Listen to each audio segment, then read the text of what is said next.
creates distrust from among us 24 senators. Ibig sabihin, the next time around that we are going to have our caucus or executive session, hindi na ako basta-basta magsasalita. Baka mamaya, meron na naman maglilik sa media. So pangit po. 24 lang tayo dito na senador at hindi pa natin mapagkatiwalaan ang isa't-isa natin, Mr. President. Number 2, it tarnished the image of the Senate. 24 lang tayong hinalal ng buong Pilipinas at hindi pa natin mapagkatiwalaan ang isa sa atin na pwedeng nag-leak. If indeed, it was leaked by any member of the Senate. Kung ang nag-leak naman noon ay empleyado na nandoon sa loob, well, as a police officer, former police officer, Mr. President, I can vividly recall kung sinong nandoon sa loob. 2 staff ni Senator Angara.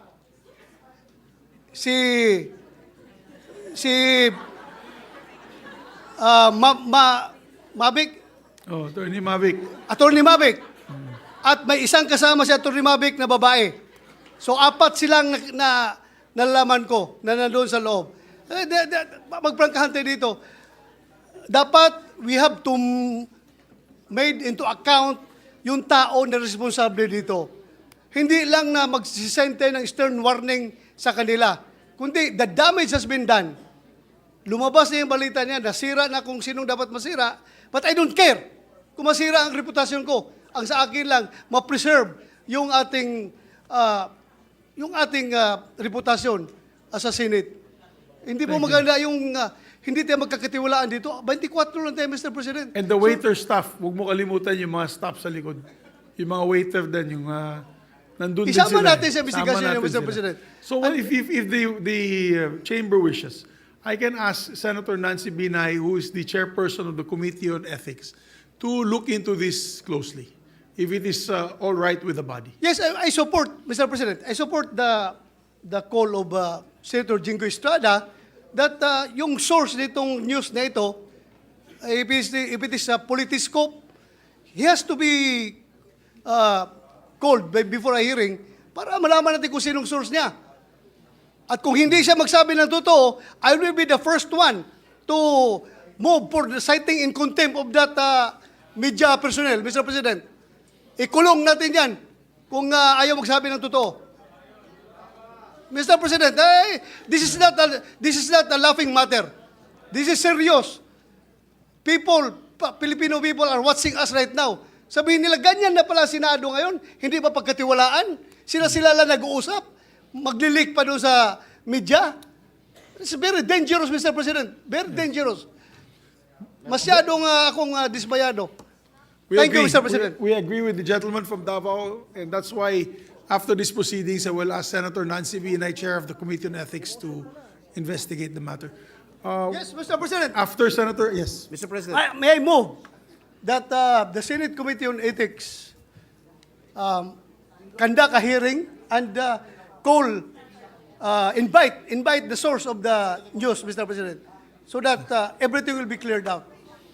Yes, we'll ask the majority floor leader to make the proper referral and motion. Before we make the proper motion, Mr. President, may I just appeal to our dear colleagues to hear the sentiments of our Other colleagues. other colleagues. We have, Mr. President, Senator Pia Cayetano been waiting for quite a long time. Senator Sherwin Gatchalian and Senator Lauren Legarda as well. Senator Lauren also is here.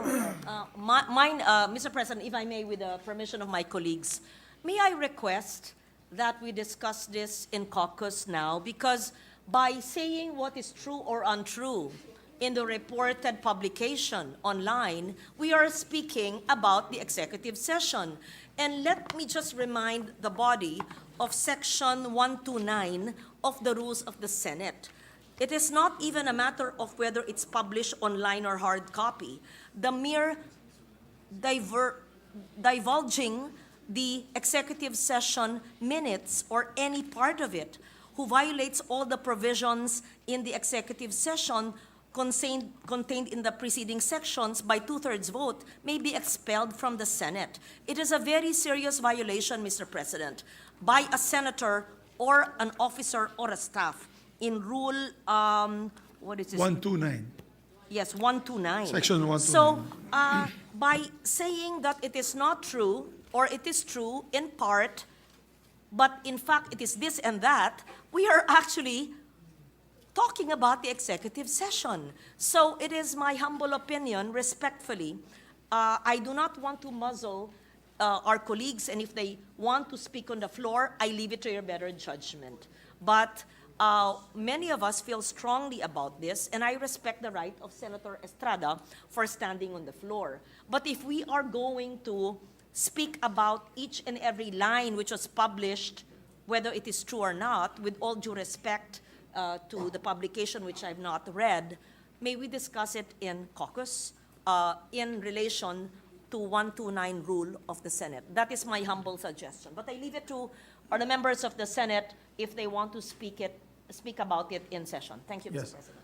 We understand that many of our colleagues feel slighted, feel angry, and we could allow them to express their personal opinions and release their emotions to this chamber. As Senator Pia Cayetano's recognized. Thank you. Mr. President, let me align myself with the observation and recommendation of the Senate President Pro Temp. I did not stand, I did not raise my hand with the intention of clearing any statement I made. I did not even read that. I don't bother reading those kind of articles. I don't. So, nung nabanggit pa yung pangalan ko, nagugulat lang ako kasi I don't bother reading those articles and I won't comment on it. What I will say is this.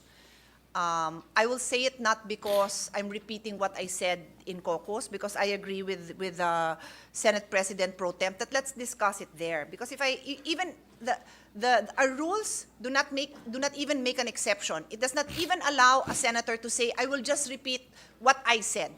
Walang ganun exception, Majority Floor Leader, correct? So I cannot stand up here and said, I will just be responsible for my statement. Ito po yung sinabi ko. Hindi tayo allowed, walang exception sa rules natin na tumayo ang isang senador at sabihin, yung akin pong sinabi doon, ito. Kasi hindi naman magkaroon ng opportunity yung ibang 23 senators to explain what they said or what they thought. Because precisely the rule is, lahat tayo tahimik. At kaya ang parusa doon, yung pinakamabigat na parusa na expulsion from the Senate. So, ang puntos ko ay simple. Chairman ako ng isang mahalagang committee na naghihiring ng budget na yan. DepEd, CHED, DOH, and attached agencies. So, on the issue of confidential funds, intelligence funds, or kung ano pa man, ako gusto ko, tanungin ng mga senador sa floor, yung mga tanong nila tungkol doon, para makapagdesisyon ang bawat senador kung ano ang tingin niyang nararapat na gawin sa mga pondong yan. Confidential, non-confidential, anything. So, yun yung gusto kong klase na diskusyon. So, kung nagkaroon tayo ng executive session na napag-usapan man ng ganon, hindi nga dapat lumalabas yun kasi nga, ang mga subcommittee chairman na katulad ko ay magre-recommend sa chairman na si Senator Angara kung ano dapat gawin sa mga pondong yon. Hindi ko naman didesisyonan mag-isa yon. Didesisyonan ko yon based on the debates.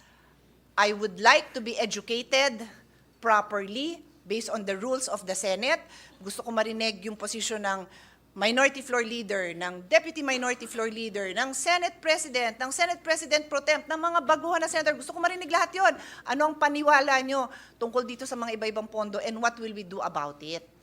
Tapos, iharap natin sa taong bayan kung ano desisyon natin. So kaya nga, and I'm explaining this because the students, the young people, the old people who will now care to comment, bakit ba may executive session? Bakit ba kayo nagsisikreto? Wala naman kaming balak isikreto, ilalabas nga yun. Pero minsan may mga diskusyon na gusto natin marinig yung opinion ng bawat isa na walang titigil nung, kunyari gusto kong magtanong ng, it's a stupid question, pero tatanungin ko na, di ako mahihiya. Diba? Aminin natin, minsan nahihiya tayo magtanong dahil, kasi bago lang ako, di kaya kami executive session para lahat pwedeng maitanong, lahat pwedeng mailabas. Kaya dapat sikreto yun. And then at the right time, mapapag-usapan. I wanted to explain that lang, Mr. President, for the benefit of those watching us. Kasi ang puntos is, bakit kayo may executive session? Bakit kayo may tinatago? Wala akong tinatago. Nagdidiskusyon ng maayos para bang magulang. Let's say, for example, na wala itong nangyaring ganito sisermo na ni Senate President o kaya ni Senate President Pro Temp ako, sisermo na nila ako.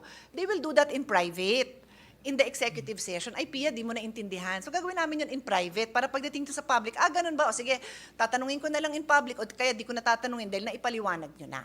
That's the reason among many other reasons kung bakit may executive session. I just wanted to explain that dahil ang puntos nito is bakit may executive session at bakit may mabigat na kaparusahan. Wala tayong tinatago. But the reason for the rules is because it is meant to be followed. It is not meant to be violated. So kung may nag-violate, magkaroon ng tamang due process, magkaroon ng hearing, magkaroon ng opportunity to explain, and then the proper penalty must be meted out. Thank you, Mr. President. Thank you very much, Senator Keita.